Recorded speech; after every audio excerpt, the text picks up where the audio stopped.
Yeah, it sucks. There's no other thing to say. We're paid to win in this league, be competitive, and we're not right now. So I figure it out. Frustration don't change. It's a loss. They all hurt the same, but you just got to keep going and just keep trying to improve and keep not making as many mistakes.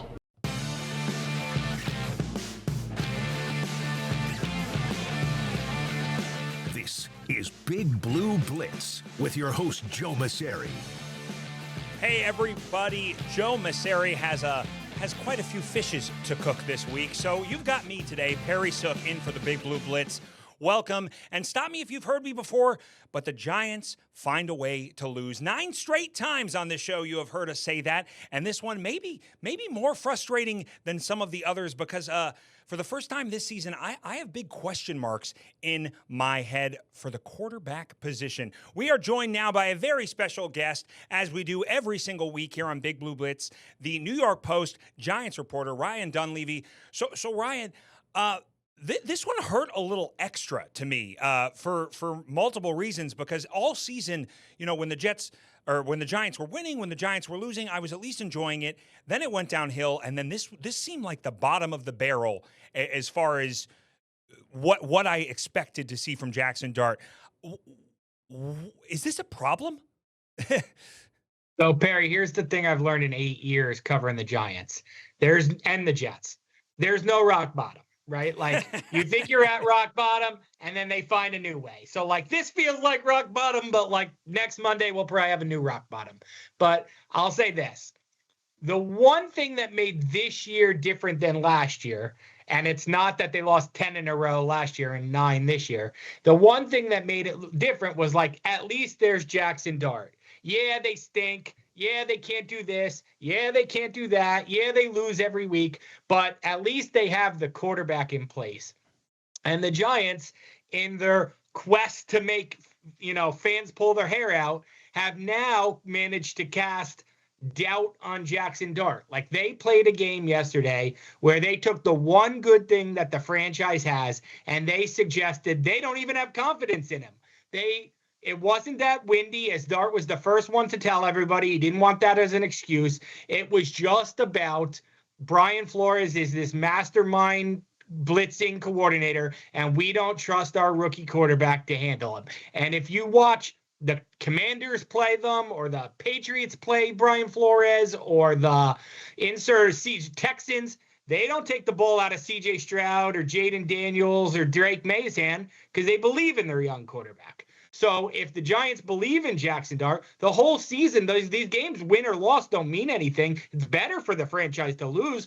The only positive is how is Jaxson Dart going to develop? And not only did they not give him a chance to develop by letting him play against a complex defense, they literally undeveloped him by saying to people, we don't have that much confidence in him. He's not ready yet. Well, then he shouldn't be playing. Well, exactly. If you want to see what you have, if you want to develop that, if you're going to let him play in the first place, when you don't have a Malik Neighbors, when you don't have a Cam Scattaboo, when he was the guy, and he's so much the guy that you got rid of Brian Dable, even though they were the kind of thing that was working together, then why the heck is he on the field? He's getting concussed almost every game, and then you don't throw a completed pass until under the 2-minute warning in the first half. I mean, I was going insane. So speaking of Brian Dable, to me, there are few relationships more important than the quarterback-head coach relationship.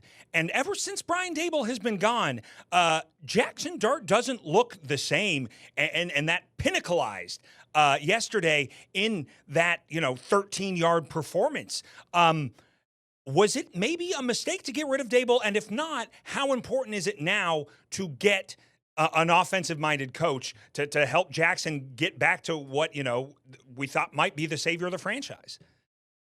Good observation, Perry. I'll say this to your question. No, it wasn't a mistake to get rid of Brian Dable because the main job of the head coach is to win, and Brian Dable just lost all too often. He lost every which way. He didn't have great control of his locker room. He didn't have great control of time management. He obviously didn't have great control. I mean, obviously blew up on his staff left and right. The one thing he did well was he had a great relationship with this quarterback. And to your point, that is probably the most important relationship, not just in football, but in all of sports. So it's kind of a double-edged sword. Like, I probably would have let him finish out this season just for the sake of Dart's development. I think I said that at the time. I would not have let him continue into next season. What would that have done in the long run? I guess it would have allowed you 8 more games of Dart and Daboll.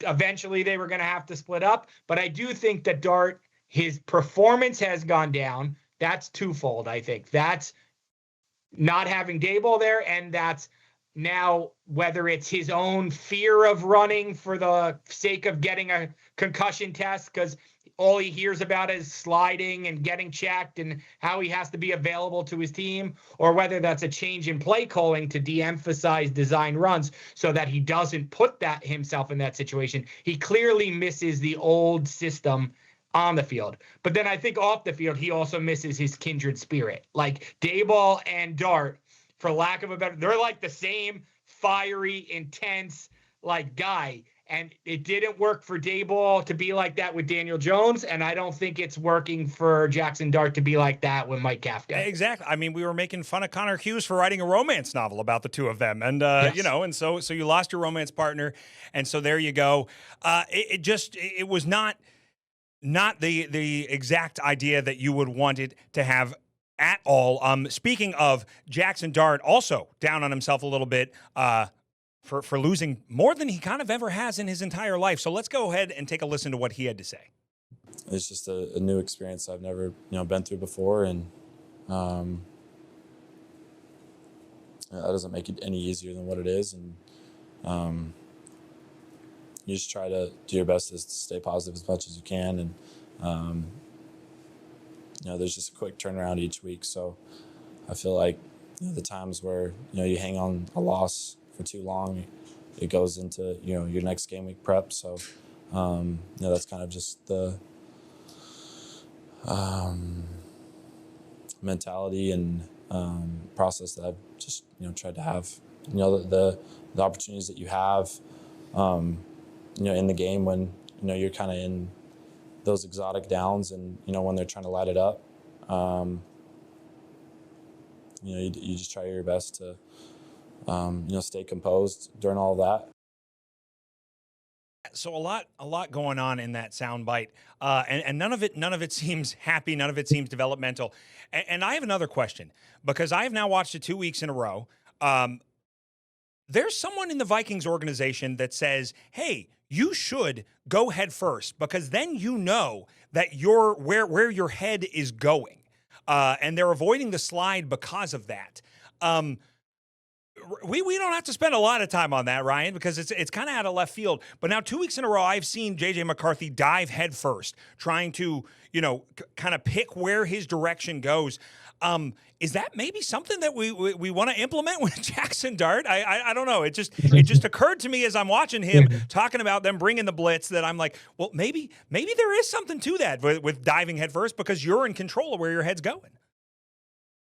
That's interesting. I never heard that before. I would say don't lead with your head in football. I would say that's dangerous. I don't like head first slides in baseball. I certainly don't like them in football. And I think, if I'm not mistaken, Perry, that like Eli Manning used to do that, and then the ball would pop loose, and I think it's a fumble if you dive head first and hit the ground. Somebody still has to touch you down, versus if you slide first. If you slide with your feet first, you're automatically down. If you dive head first, somebody has to touch you down. So if the ball pops loose, it's a fumble. I think that was something that used to happen to Eli all the time. So, but he wasn't quite as graceful, I guess, as Jaxson. One of these days, we'll have to go up to Minnesota and ask him why the heck they have him doing that then. But back here in New York, we have Kafka as the coach. Kafka, any way you want it. So this is the man we have now. Has he done enough for you to stay, or do you need to go get that offensive whiz kid to get Jaxson Dart back to where he was? I mean, certainly not to stay as often. I mean, he'll get a token head coach interview because it's the right thing to do. Certainly not as a head coach. You could have argued for me a couple weeks ago that, especially after the Jameis Winston performance against the Lions, that Kafka is a good enough play caller that if Dart wanted him to stay for the sake of the playbook and the less transition for Dart, for the sake of continuity, you could convince me to keep him as the offensive coordinator. If you're going to hire a Chris Shula or a Jeff Hafley or a defensive-minded head coach, you could convince me that Kafka could stay as offensive coordinator. If you hire an offensive coordinator like a Mike or offensive mind, he's going to have his own idea for the offense anyway. After these last 3 games, I don't even think he can stay as offensive coordinator. It doesn't seem like it's working with Dart. And look, I think Mike Kafka can be an offensive coordinator in this league.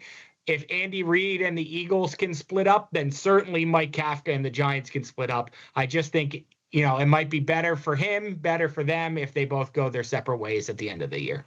Yeah, well, and as we started this entire coaching conversation, it's the relationship with the quarterback, and it worked for Brian Daboll and Jaxson Dart, and it seems like it certainly does not work for Kafka and Dart. One name that keeps getting thrown out is Marcus Freeman.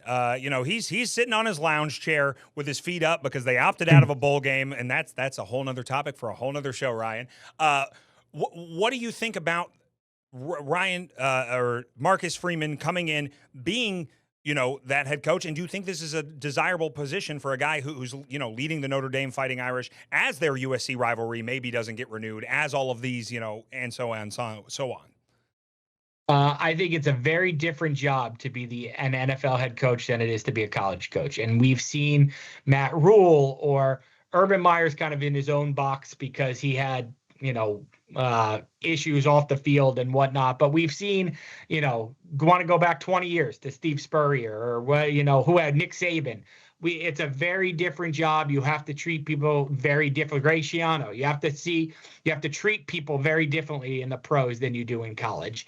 And players, building, whatever, you have to have a different set of rules. You can't practice as much. So it's a very different role. Marcus Freeman has been a college coach his whole career, so it would be a big adjustment for him to learn the NFL, roster management, the CBA, like all that, free agency, all that kind of stuff. I think he's a terrific football coach. I think he's a terrific CEO. People I know who know him think he'd be great at whatever he does. But I think it might be a little too soon for him to make that jump. He might need a little bit more time in college. He's in a great spot. He's getting paid a ton, and I think his contract would require a huge buyout. I just don't think it's the right timing. But if the Giants were going to go to the college route, he should be the guy. He should be the guy. And who knows, maybe he brings a, Heisman finalist Jeremiah Love with him. Just fill up the backfield. Why not? Why don't they take the running back with the number 2 overall pick and just turn back the clock? They'll take Jeremiah Love, pretend he's Saquon Barkley, and it'll be 2018 all over again. Do it all over again. Awesome. Well, That side of the ball left a lot to be desired, but defense actually a little bit of a silver lining, and we will talk about that. Ryan, thank you so much for sticking with us. We will talk about it when Big Blue Blitz returns. Welcome back to Big Blue Blitz. Hey, that's my line. Welcome back to Big Blue Blitz. As we said, offense, might have hit. There is no rock bottom with the Jets and Giants, but might have hit its low this season in this performance against the Vikings. But defense, actually, some shining moments. We saw progress moving forward from some draft picks. We saw a guy who was traded for a couple years ago stepping onto the big stage. And I don't know. It made the game at least enjoyable to watch for the first half. So thank you again for joining me, the New York Post Giants reporter, Ryan Dunleavy. So, Ryan, The defense actually, for the most part, especially the first half, looked competent, looked competitive. It played competitive football, and obviously you get the big play by Brian Burns at the end of the first half to make it a competitive score. Are we feeling a little optimistic that there might be some pieces that this is not a total rebuild, it's just a pieces plug-in play? It's hard to feel optimistic about a 2-13 team. It's the holidays. Come on, man. Yeah. I'm not that generous. I guess I'm more of a receiver. Yeah, no, I'm not feeling it. Look, they played well, right? The defense played well. They also played one of the bottom 10 starting quarterbacks in the NFL for a half. Then he got benched, he got injured, and they played maybe the worst backup quarterback in the NFL. So I can't give them too much credit. Yeah, they played better than they have. They had a defensive touchdown. Burns has been a revelation, a first-team All-Pro caliber player, 15 sacks, and now he's adding game-changing plays to it. Newbin scooped up the fumble. That was good to see. He's had a miserable year. He also had a pass defended on his first on a blitz on the first play of the game.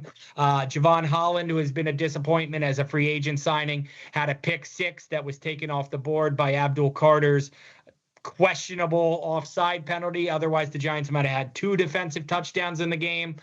Carter had 4 quarterback hits and a sack, 3 straight games with a sack. So, yeah, I guess there are pieces, but like they got to play better. Like Abdul Carter seems to have turned a corner. Brian Burns has turned a corner. I'm not giving Debo had a pick, but he hasn't had a good year. Holland had the pick that didn't count, but hasn't had a good year. Like Dexter Lawrence hasn't had a good year. They're big names, but like they haven't played up to their contracts for the most part. And one game isn't going to change that for me. Well, with Abdul, you did say he turned a corner, 3 consecutive games now, moving in the right direction. Is it enough for you to be satisfied with how high he went, with the price they paid?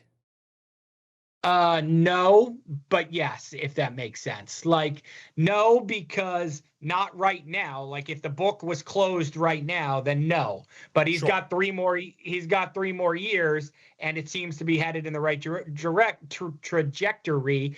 And we all think now that it was a case of not working hard enough and not being disciplined early in his rookie year, and Mike Kafka, maybe the best thing he's done since he became the head coach was bench Abdul Carter and wake him up a couple times, literally wake him up a couple times. And so maybe that message has gotten across, and maybe that will continue into next year.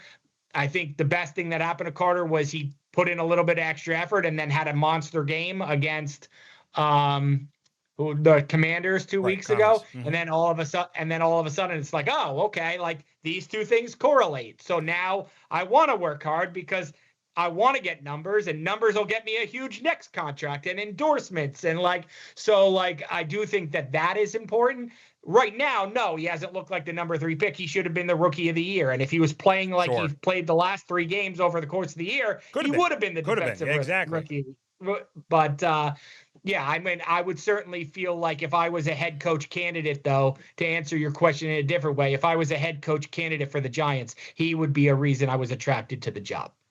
Well, and I will say that spin move he hit, if you recall, I'm from Dallas. I watched a lot of Micah Parsons play. It was very Micah Parsons-esque. He just got off the hands of the offensive tackle as quickly as possible, and there's no stopping it. And if you can do that and make game-changing plays, then the price will be good enough. But yes, I think it's a little too little, too late for this season to be worth the price you paid. But then again, this season maybe we just want to forget about it altogether anyway. So speaking of, you want to forget about the last decade of Giants football, really. But well, I mean, the whole city, it's 13 years since the Big Four have had cheers. I wrote a Christmas song this year, and that was in it.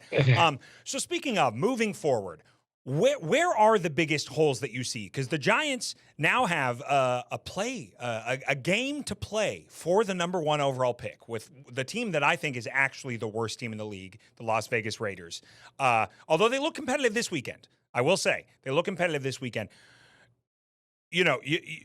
Obviously players don't tank, teams tank. You don't think that the players are going to go out and try to tank.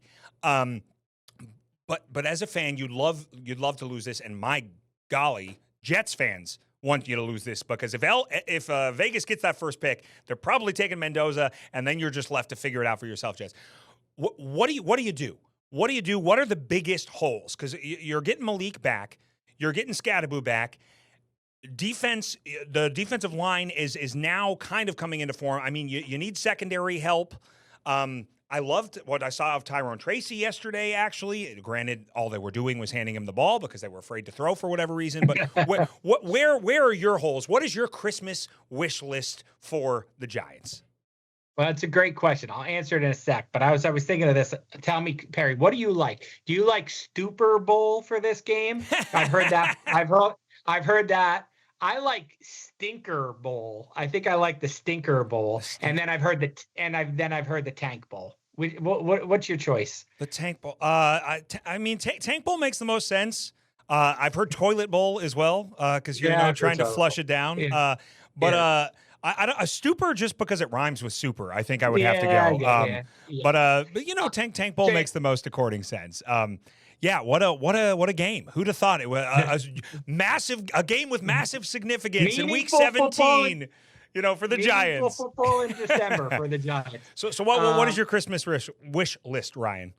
All right, so there's two different ways you have to look at this. Like the current team, I would say their biggest need is a defensive tackle, like something to stop the run. Defensive tackle, middle linebacker, probably both. Like the middle of the defense is too soft, especially when you have Dexter Lawrence in there. Like it's inexplicable that they have been at the bottom of the NFL in rushing defense for 3 years. I think they're going to set a record this year for most yards per carry allowed. So like the rushing defense is an abomination. So like something in the middle there is probably the biggest need for this current roster. The problem is you have 3 free agents who I'll be surprised if more than one of them resigns, maybe all 3. You could lose all 3. And if you lose Cordell Flott, that's a starting corner, premium position.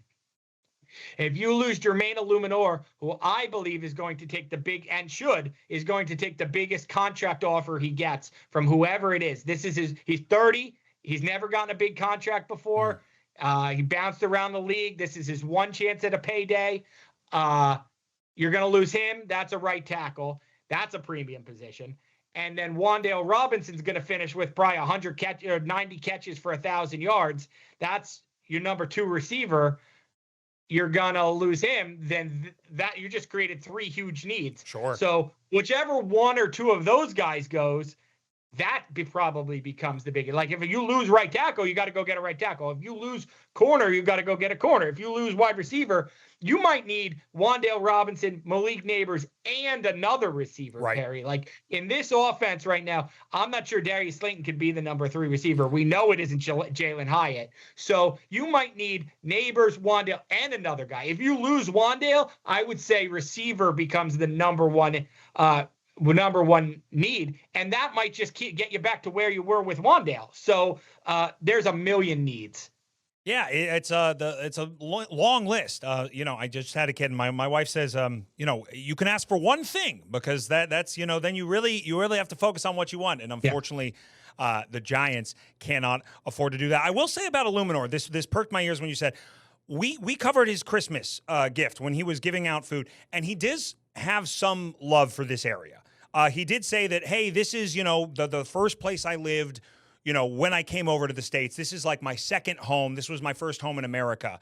And so maybe you get a little bit of a sweetheart deal, but I don't think a lot of a sweetheart deal. Yeah, let's say tie goes to the runner, but if it isn't a tie, it isn't going to the runner. Exactly. So we will see that. So honestly, I think the best thing they could do, and you can't tell this to the players, obviously, but you go lose that game. You trade the number 1 pick to the Jets, who need a quarterback, who have all those other picks just sitting there, and then you can pick it up. Because it would be ironic, Perry, if the solution to 13 years of terrible football in New York was a trade between the 2 of them that gave the Jets their franchise quarterback and the Giants like enough draft picks to rebuild a team around Jaxson Dart. If 20 years from now, we were talking about like the Jets and Giants being good again. And how did they get here? And it was like, well, they helped each other. They helped each other. It's, it was the Christmas spirit. They just, shook hands across the MetLife 50-yard line. Just a crazy, sad state of football in here in the city. Ryan, what are you looking for these last 2 games, besides hopefully a loss against Las Vegas and maybe even Dallas, who's also eliminated from the playoffs? I think Dart. I mean, I think it's been Dart since the minute he took over. Like, how does he play? How does he bounce? Everything with Dart is a story. So it's like, how did he react to, how did he play his first start? Did he play his first road start? How does he handle running? How does he handle coming back from injury? How does he handle throwing interceptions? Like, everything's a story. And now it's going to be, how does he handle doubters? Because like now for the first time, you could turn on shows like this or read the newspaper, and it's not going to be like, oh, he's the magic answer. You're going to hear people say, should the Giants draft Fernando Mendoza and trade Jaxson Dart? So he's no longer he's the magical answer everybody's been waiting for. So like, he's not somebody who doesn't hear the noise. He's somebody who hears the noise and lets it fuel him. So how he responds these last two games to what was a bad performance and how the Giants coach him these last two games is certainly the most interesting thing to see. Yeah, no, I definitely want to see a game plan with more than 7 throws in it. And before 2 minutes left in the half, because you need to know. You need to know if he is the guy. And right now there is doubt for the first time in this season. But you know what? The holidays are all about faith. So let's have a little faith in Jaxson Dart and the G-men that they know where they're going in the right direction. Ryan, thank you so much for joining me on this holiday week. I want to wish all of you a very, very happy holidays, and everyone enjoy the football. It's the season of giving. It's the season of loving. So just love the game. Love the game of football because it's great. Thank you for joining us, and see you next time on the Big Blue Blitz.